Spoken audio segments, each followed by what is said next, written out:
বাংলাদেশের বর্তমান দ্রব্যমূল্যের ঊর্ধ্বগতি নিয়ে বিবিসি বাংলায় একটি সংবাদ প্রচার করা হয়েছে। সেখানে বলা হয়েছে, আলু, পেঁয়াজ, চালে বাংলাদেশ ভারতের ওপর কতটা নির্ভরশীল।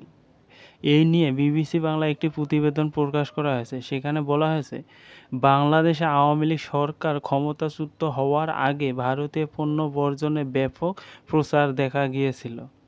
এবার ভারত থেকে বাংলাদেশে নিত্যপণ্য বিশেষ করে চাল, পেঁয়াজ ও আলু রপ্তানি বন্ধ করে দেওয়ার হুমকি দিয়ে সে দেশের এক রাজনীতিবিদ বক্তব্য দেওয়ার পর দুই দেশের বাণিজ্যিক সম্পর্কের বিষয়টি নতুন করে সংবাদ মাধ্যমে জায়গা করে নিয়েছে।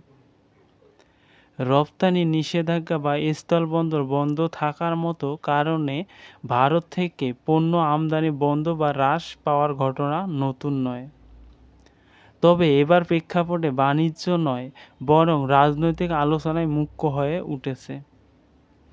গত সোমবার পেট্রোপোল স্থলবন্দরের কাছে বাংলাদেশ সংখ্যালঘুদের উপর নির্যাতন বন্ধ এবং চিন্ময় কৃষ্ণ দাসকে মুক্তির দাবিতে এক সমাবেশ পশ্চিমবঙ্গের বিজেপি নেতা শুভেন্দু অধিকারীর ভারত থেকে আলু ও পেঁয়াজ আসা বন্ধ করে দেওয়ার হুমকি দেন। এতে আগে থেকে আলোচনায় থাকা এই ইস্যুটি নিয়ে সামাজিক মাধ্যমে তর্ক-বিতর্ক বাড়ে। এদিকে বাংলাদেশের অর্থ উপদেষ্টা সালাউদ্দিন আহমেদ বলেছেন, তাদের ভারতের রাজনৈতিক বক্তব্য যাই হোক, তাদের ব্যবসায়িক স্বার্থে দেখাতে হবে। যে কারণে বাণিজ্যিক সম্পর্কে প্রভাব পড়বে না বলে মনে করেন সালাউদ্দিন আহমেদ। ভারত থেকে সর্বশেষ অর্থবছরে বাংলাদেশের আমদানির পরিমাণ প্রায় $11.5 বিলিয়ন। তথ্য ভারতের বাণিজ্য মন্ত্রণালয়ে। বাংলাদেশ রপ্তানিকারকদের তালিকায় চীনের পরে দেশটির অবস্থান।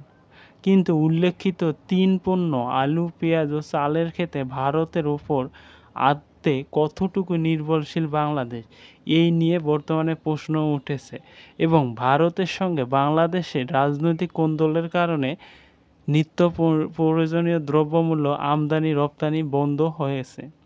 এতে ভারতের উপর বাংলাদেশ কতটা প্রভাব ফেলেছিল এবং ভারত কতটা বাংলাদেশকে রপ্তানি করে সুবিধা অর্জন করেছিল, এই নিয়ে একটি প্রতিবেদন প্রকাশ করেছে বিবিসি বাংলা।